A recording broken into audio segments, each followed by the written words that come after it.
안녕하십니까. 이번 저널 미팅을 맡게 된 석사과정 이승호입니다.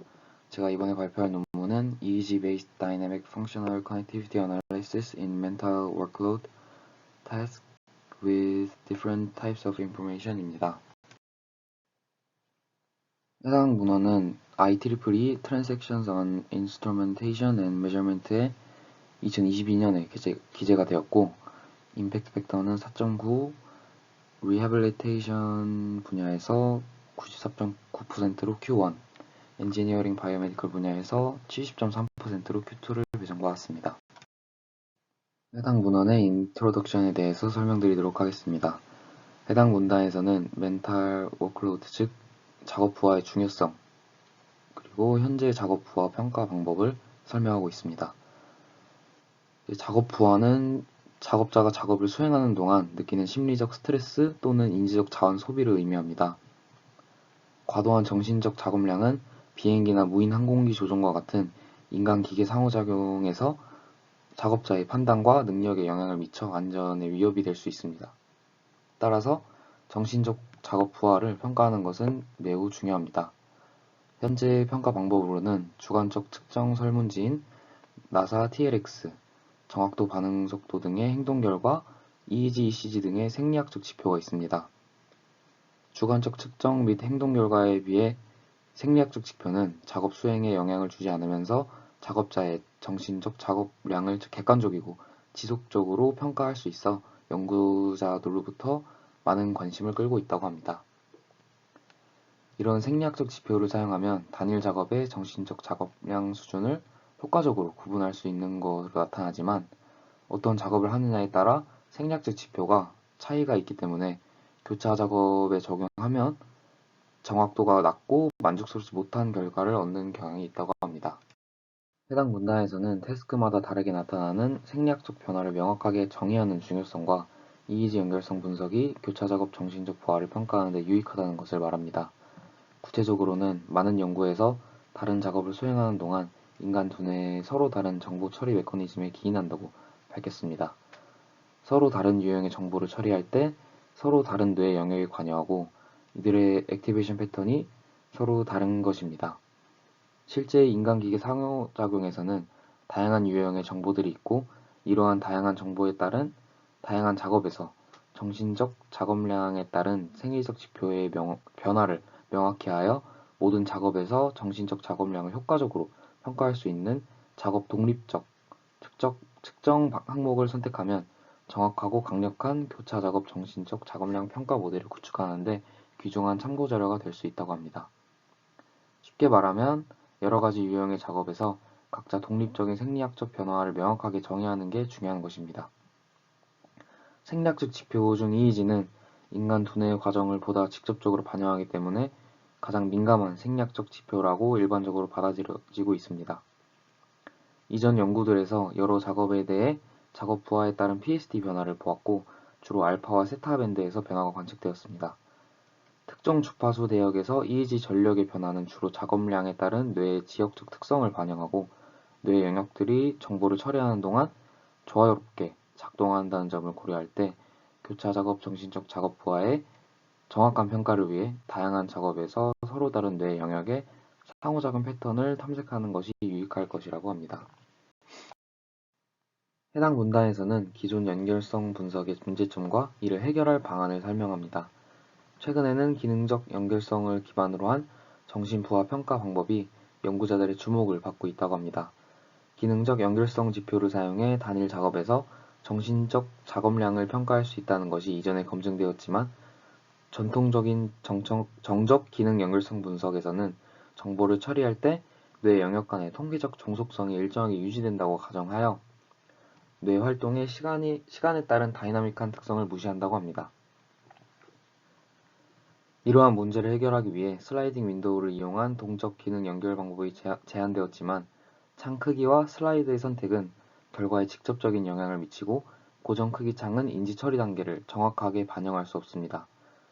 뇌파 마이크로스테이트 분석은 정보를 처리하는 동안 뇌 활동이 60에서 120ms 정도 짧은 기간 동안 준 안정 상태를 유지하고 이러한 준 안정 상태는 특정 인지 처리 단계와 밀접한 관련이 있다고 합니다.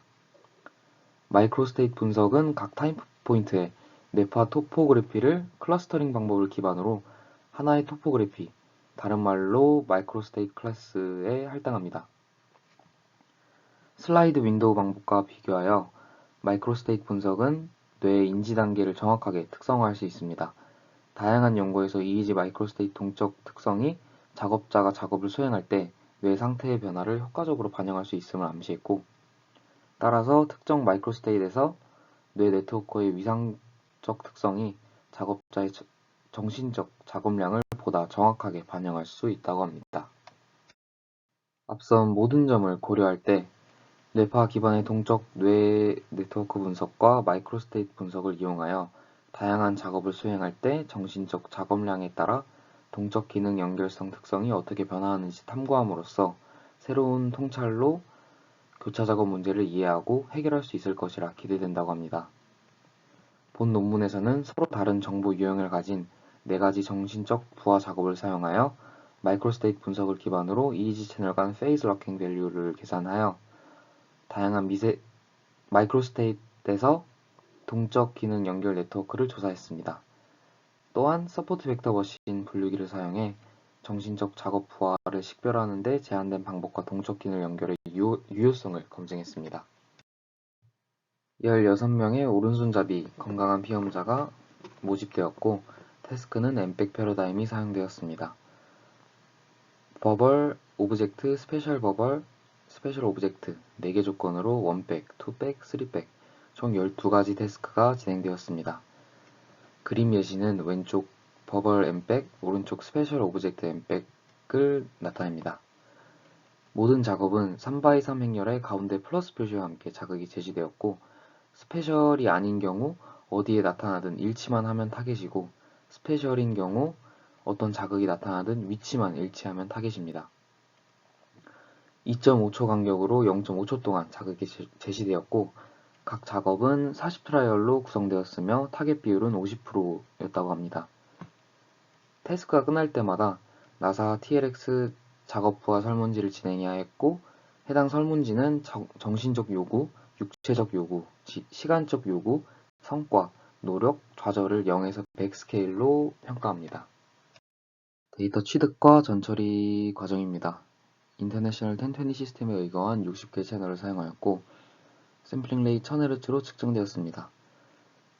0.5에서 40Hz의 밴드패스 필터를 적용하였고, 256Hz의 다운샘플링을 적용하고, EOG EMG를 제거하기 위해 IC를 이용한 자동 제거 알고리즘을 사용했다고 합니다. 그런 다음 자극 기준 -500ms에서 2000ms로 에폭이 진행되었습니다. 마이크로스테이트 분석은 다음과 같이 이루어졌습니다. 우선 스텝 1에서 2에서 20Hz로 밴드패스를 진행한 후 글로벌 필드 파워를 각 타임 포인트마다 구해줍니다. 글로벌 필드 파워를 구한 수식은 다음과 같고, 여기서 N은 채널의 개수를 의미하고 VIT는 T 타임 포인트에서 채널 I의 파워, Vmin T는 T 타임 포인트에서 모든 채널의 파워 평균을 나타냅니다.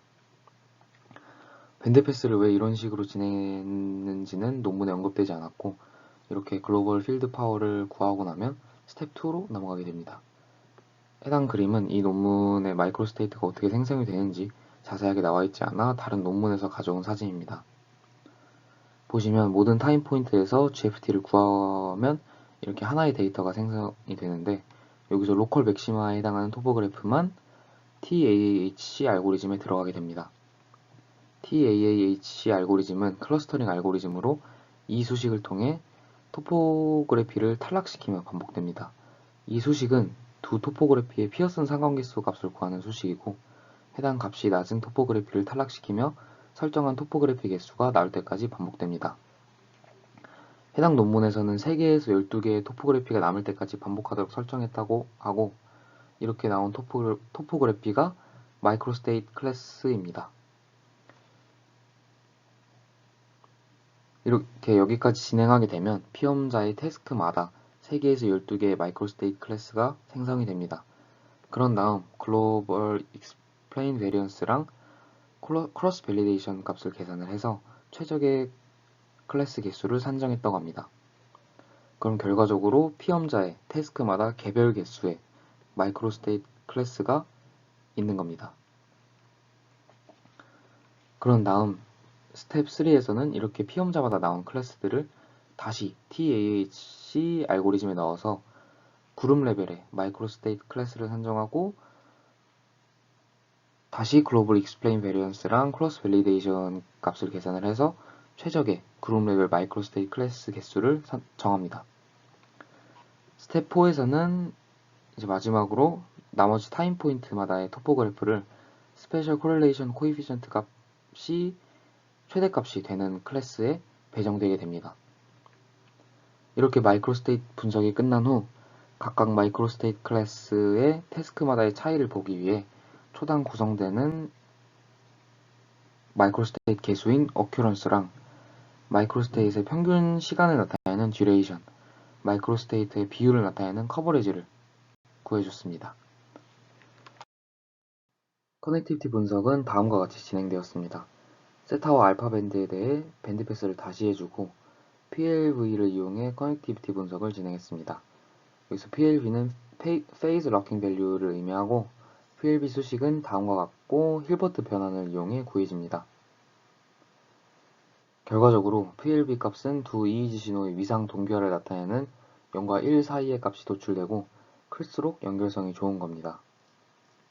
네트워크 분석으로는 직접적으로 연결된 노드의 수를 구해줬고 작업 부하에 따라 값이 유의미하게 변하는 노드를 해당 논문에서 핵심 노드라고 정의했습니다. 글로벌 지표로는 클러스터링 코에피션트, 에피션시, 패스 랭스를 구해줬습니다. 분류기로는 서포트 벡터 머신이 사용되었고 특징은 노달 매트릭스, 글로벌 매트릭스, 그리고 커넥티비티 스트렝스가 특징으로 사용됐고 태스크 내 분류에서는 15대1 리브 1 서브젝트 아웃 크로스 밸리데이션이 진행이 됐고 크로스 태스크 분류로는 3대1 리브 1 태스크 아웃 크로스 밸리데이션이 진행이 됐습니다. 다음 그림은 태스크부터 마이크로스테이트 분석, 커넥티비티 분석까지의 전체적인 플로우를 나타냅니다. 행동 결과입니다. 다음 그래프는 나사 TLX, 엠팩 정확도 반응 시간 결과입니다. 나사 TLX 결과에서는 작업 부하가 증가할수록 점수가 유의미하게 증가했습니다. 앞에서 설명을 못 드렸는데 나사 TLX는 점수가 높을수록 작업 부하가 커진 것을 나타냅니다. 엠팩 행동 결과 또한 작업 부하 간 유의미한 차이가 났으며 작업 부하가 커질수록 성능이 안 좋아졌습니다. 이 세 지표 모두 부하 간의 유의미한 차이가 있었으므로 해당 연구에서 설계한 패러다임이 문제가 없음을 확인할 수 있었다고 합니다.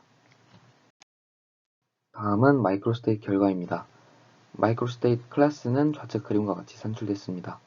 앞서 말씀드린 각 마이크로스테이트 클래스의 오큐런스, 듀레이션, 커버리지 값에 대해 오큐런스는 클래스 2를 제외한 모든 클래스, 듀레이션에서는 클래스 A와 C, 커버리지에서는 클래스 A와 C, 그리고 F가 작업 부하와 유의미한 관계가 있었다고 합니다. 각 클래스가 무엇을 의미하는지는 오른쪽에 설명이 되어 있습니다. MSA는 작업 기억의 언어적 정보 제어, B는 뇌의 시각 시스템, C는 주의 네트워크 초점 전환 및 방향 전환, D는 뇌의 인지 조절 네트워크, E는 센서리 모터 기능, F는 과제 요구에 의해 유발되는 인지 처리를 나타낸다고 합니다. 다음으로 노드 분석 결과입니다. 해당 그림의 A는 마이크로스테이트 클래스 각각의 핵심 노드 분포, B는 뇌 ROI 간 핵심 노드 분포를 나타냅니다. 앞서 언급드렸듯 핵심 노드는 4개 태스크 모두에서 작업 부하 간 유의미한 관계를 보였던 노드를 의미합니다. 그림 A에 보시다시피 인지, 주의와 관련된 클래스 C, 클래스 D, 클래스 F에 주요하게 분포된 것을 확인할 수 있고 작업 기억에 시각 언어적 정보를 제어하는 A 클래스가 버벌 작업에서 핵심 노드가 아예 없거나 적은 것을 볼 수 있는데 이는 작업 부하가 증가하면 인지와 집중의 요구가 많아지는 반면에 시각 언어적 정보를 제어하는 것은 부하와 상관없이 동일하기 때문이라고 합니다. 그림 B의 ROI별 핵심 노드 분포를 보면 인지 제어와 밀접한 관련이 있다고 나타나는 프론탈, 센트럴, 퍼라이어털에 많이 분포되어 있는 것을 확인할 수 있습니다. 다음으로 커넥티비티 결과입니다. 클래스당 4개의 태스크에서 부하 간의 유의미한 차이가 있는 노드만 연결한 결과이고, 인지와 주의 관련된 클래스 C, 클래스 D에서 주로 프론탈, 센트럴, 퍼라이어털의 쌍이 많이 존재했고, 시각과 관련된 클래스 B에도 많은 쌍이 존재했습니다. 이는 부하가 증가함에 따라 뇌의 시각 시스템에 대한 정보 흐름 강도의 조정을 반영하기 때문이라고 합니다. 다음은 글로벌 네트워크 결과입니다. 인지 조절과 관련된 클래스 D에서 전체 태스크 간 부하가 증가함에 따라 패스 랭스가 감소하고 효율성과 클러스터링 코에피션트가 증가했습니다. 이는 인지 요구가 증가할수록 네트워크 효율성이 증가하는 선행 연구 결과와 일치한다고 합니다. 다음으로 분류 결과입니다. 앞서 언급드렸듯 특징으로 노드 매트릭, 글로벌 매트릭, 커넥티비티 스트렝스가 사용되었고, 여기에 15개 핵심 노드 68쌍의 유의미한 커넥티비티 스트렝스가 포함됩니다. 작업 태스크 내 분류 정확도는 평균 95.8%, 크로스 태스크 정확도는 80.3%를 달성했습니다. 마지막으로 디스커션입니다. 해당 논문은 다양한 마이크로스테이트의 펑셔널 커넥티비티 네트워크 분석에서 15개 노드와 68개 연결상이 4가지 작업 모두에서 정신적 작업량에 민감한 것을 확인했고, 이는 정신을 효과적으로 평가할 수 있는 잠재력이 있음을 나타낸다고 합니다.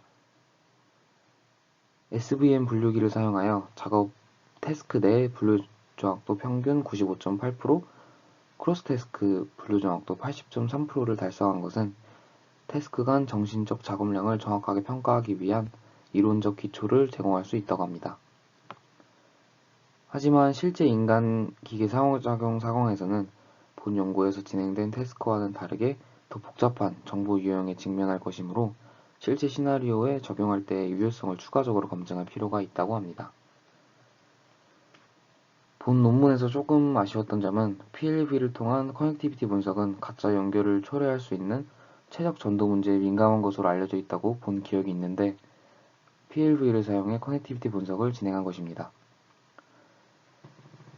제가 이 논문을 선택했던 이유는 작업 부하를 커넥티비티 분석을 통해 조사한 논문을 찾다가 마이크로스테이트 분석을 처음 접하게 되어 공부할 겸 선택하게 되었습니다. 이 논문의 인트로 부분에 태스크 종류마다 뇌의 활성 패턴이 달라서 크로스 태스크 분류를 진행할 때 문제가 있다고 언급된 부분을 보고 든 생각이지만, 작업 부하 PSD 분석 연구들을 보면 사용한 태스크가 달라서 알파 대역의 결과가 많이 상이한데, 해당 문헌처럼 여러가지 태스크에 여러가지 부하를 사용해서 알파 대역의 액티베이션 변화를 조사해보면 좋을 것 같다는 생각을 했습니다. 이상 발표를 마치도록 하겠습니다. 들어주셔서 감사합니다.